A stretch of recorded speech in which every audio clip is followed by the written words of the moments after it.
Hello class, this is part 2 of the answers for our mid-year final. Alright, we're on side number 11 and we're doing number C. So let's see, we got to find, here's like another angle puzzle that we're doing here. We got to find all these angles and we're given that the measure of angle 4 is 72 degrees. So let's go ahead and write here 72 degrees. I'll leave off the degrees. We know that 2 and 4 are vertical, so this is 72 degrees. We know that 3 and 4, angle 3 and angle 4, are a linear pair, so we take 72, subtract that from 180. We know that measure of angle 3 is going to be 108 degrees.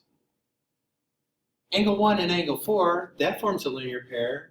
And we know that's 180 degrees in a linear pair. So take 180, subtract 72, and you'll get 108 degrees there as well.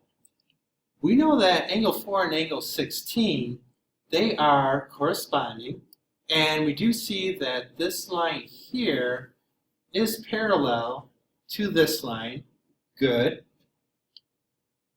So we know with angle 4 and angle 16, they correspond. So we know that this is going to be 72 degrees.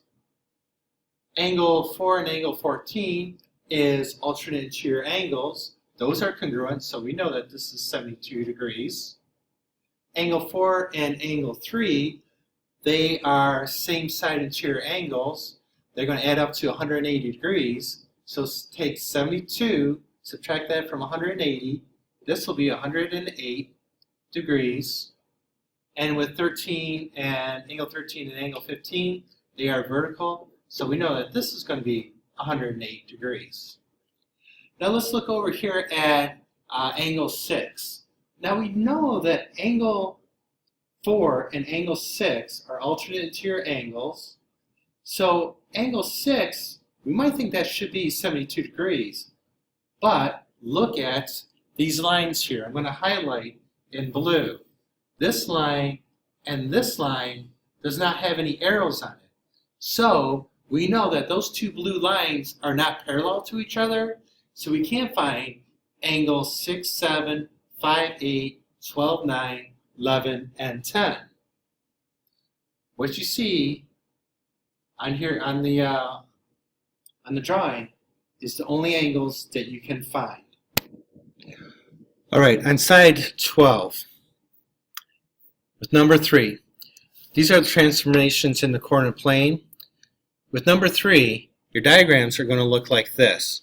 You first have to draw on your coordinate plane your points V, I, N, and E.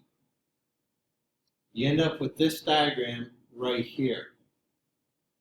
Then you see that we're going to translate this 0 units to the left or right, but 3 units up.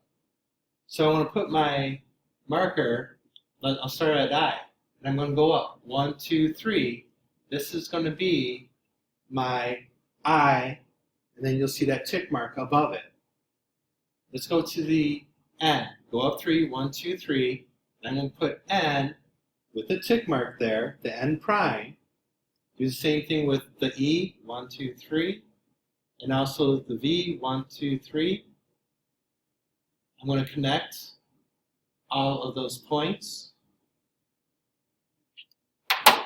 That right there, I translated the original image to the N prime, I prime, V prime, and E prime.